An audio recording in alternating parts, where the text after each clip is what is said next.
জি, বিসমিল্লাহির রহমানির রহিম। সূরা আন-নাহল, এটি কোরআনের ১৬তম সূরা। আর ১২৮টি আয়াত রয়েছে। এটি মাক্কি সূরা। তো সেই সূরা সম্পর্কে আমরা একটু ধারণা নিই যে আল্লাহ পাক এই সূরাটি কেন নাজিল করেছিলেন এবং এই সূরার অর্থ বলতেও কি বোঝাতে চেয়েছেন। মূলত আমরা যদি এই সূরা নাহলকে বিশেষ কোনো ভূমিকা ছাড়াই কঠোর শাস্তির সতর্কবাণী ও ভয়াবহ বিষয়বস্তু দ্বারা শুরু করা হয়েছে।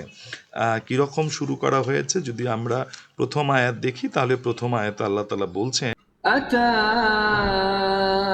أمر الله فلا تستعجلوه سبحانه وتعالى عما يشركون যে আল্লাহর আদেশ আসবেই, কাজেই তা তাড়াহুড়া পেতে চেয়েও না। তিনি মহিমান্বিত এবং তার যা শরিক করে তিনি তা থেকে ঊর্ধ্বে। অর্থাৎ আমরা যদি এর কারণ ছিল মুশরিকদের এই উক্তি যে মুহাম্মদ সাল্লাল্লাহু আলাইহি ওয়াসাল্লাম আমাদেরকে যে কেয়ামত ও আযাবের ভয় দেখায় এবং বলে যে আল্লাহ তাআলা তাকে জয়ী করা এবং বিরোধীদেরকে শাস্তি দেওয়ার ওয়াদা করেছে, আমাদের তো এরূপ কিছু ঘটবে বলে মনে হয় না। এর উত্তরে বলা হয়েছে আল্লাহর নির্দেশ এসে গেছে, তোমরা তাড়াহুড়া করো না।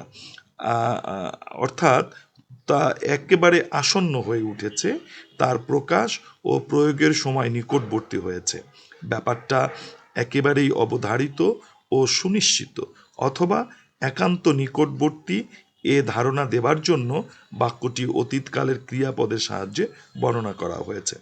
তবে এ আদেশ বা ফয়সালা কী ছিল এবং কোন আকৃতিতে এসেছে, এ ব্যাপারে বিভিন্ন মত আছে। কোনো মুফাসসির বলেন যে এখানে আল্লাহর নির্দেশ বলে কেয়ামত বোঝানো হয়েছে।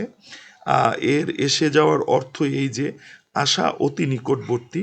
সমগ্র জগতের বয়সের দিক দিয়ে দেখলে কেয়ামতে নিকটবর্তী হওয়া কিংবা এসে পৌঁছাও দূরবর্তী কোনো বিষয় নয়, অথবা তা অবশ্যম্ভাবী হওয়ার কারণে অতীতকালের পদ ব্যবহার করা হয়েছে। অন্য আয়াতেও বলা হয়েছে মানুষের হিসেব নিকেশের সময় আসন্ন, কিন্তু তারা উদাসীনতায় মুখ ফিরিয়ে রয়েছে।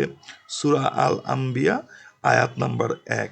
আরও এসেছে কেয়ামত কাছাকাছি হয়েছে আর চাঁদ বিদীর্ণ হয়েছে। সূরা আল কামার আয়াত নাম্বার ১।